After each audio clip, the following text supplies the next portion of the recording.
Mga kapuso, isang araw bago ang All Saints Day, kumustahin na po natin ang presyo ng iba't ibang mga bulaklak sa Dangwa, Maynila. May unang balita live, si EJ Gomez. EJ, nako, nagmahal ba? Mariz, maganda at makulay ngang umaga, no? At dahil bisperas na nga ng undas, marami na sa mga kapuso natin na nagtutungo rito sa Dangwa para mamili ng mga bulaklak. Yung iba pa nga sa kanila, galing pa sa malalayong lugar at uuwing punong-puno ng mga pinamiling bulaklak ang kanilang mga sasakyan. Ano nga ba ang mga kalidad at presyo na pwedeng mabili ng mga bulaklak dito sa Dangwa? Napuno na ng mga bulaklak ang pick-up ng pamilya ni Jordan na galing pa raw ng Cavite. Alas 12 ng madaling araw daw sila bumiyahe pa Dangwa para mamakyaw ng mga bulaklak na kakailanganin ngayong undas. Ito po yung binili namin ng orchids, nasa 650 po. Tapos itong tag 200 per Tapos may binili din kami na worth of mga 1.5. Bali marami na yung nabili namin doon sa So total, magkano? na 20,000 po. Mahigit. Ang pamilya konsignado naman, alas 12 ng madaling araw din umalis mula naman sa Valenzuela. All in all po, mga naka 2,000 na po kami. Tapos meron po kaming anthurium, orchids. Tapos ito pong white na Tapos mga dahon po, tsaka yung aster po. Ano yung pinakamahal? Ito pong orchids. Magkano? Mga nasa 550 po siya. Dahil sa patuloy na pagdagsa ng mga mamimili sa Dangwa, pahirapan ang parking sa lugar, gaya ng naranasan ng pamilya Tantingco.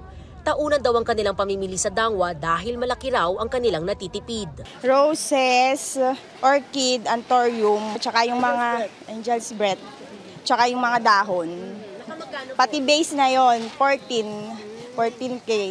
Sa mismong bagsakan ng mga bulaklak sa looban ng Dangwa, ang pinakamurang bulaklak na pwedeng mabili ay ang centerpiece na nasa 100 to 150 pesos. Yung nasa basket naman, ibinibenta ng 300 pesos.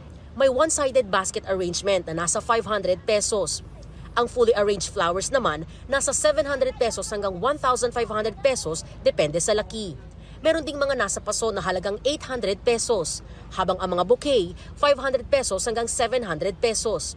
May ilan din nagtitinda sa mga bangketa, gaya na lang ni Tatay Rohel. Ito po, 150. Tapos ito, 500. Ito, 700. Tapos ito, 1,000. Ayon sa ilang nagtitinda, wala naman daw gaano pinagbago sa presyo ng kanilang mga panindang bulaklak ngayong taon.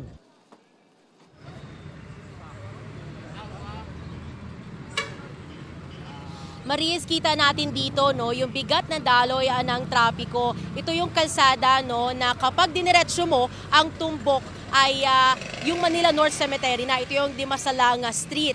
Yung mga nagpapabigat ng trapiko dito ay yung mga kababayan natin na tumatawid ng kalsada, may mga bitbit na mga pinamili nilang bulaklak. Pati na yung mga sasakyan na nakaparada lang sa gilid ng kalsada dahil wala nga masyadong parking. Sila yung mga naghihintay lang at kinakargahan ng mga pinamili nilang bulaklak. Kaya naman, sa mga kapuso natin na papunta pa lang dito o yung dadaan po dito sa Dangwa, nako, mag-ingat ho kayo at magbaon po ng mahabang pasensya. At yan ang unang balita mula rito sa Maynila. EJ Gomez para sa GMA Integrated News.